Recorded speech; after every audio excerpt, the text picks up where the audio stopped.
In front of me is ROG Phone 8 and today I would like to show you how you can manage apps permissions. Begin by opening Settings and scrolling down to access Privacy. Then click on Permission Manager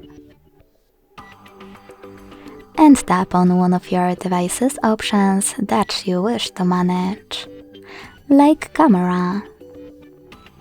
Now it's time to click on one of your apps located under one of those sections.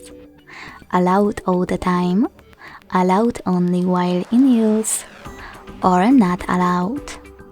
I will go with from not allowed one. Then apply the best option for you by clicking on it. Allow only while using the app, ask every time, or don't allow. I will go with the first one, so when I tap and go back,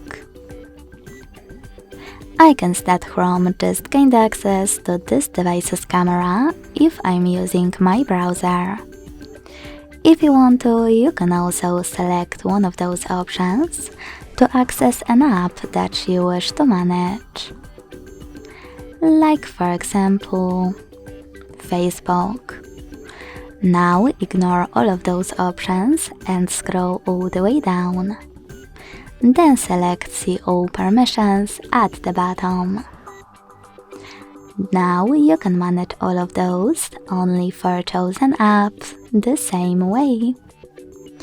Thanks so much for watching. If you enjoyed this video, don't forget to leave a like, comment and subscribe. Bye!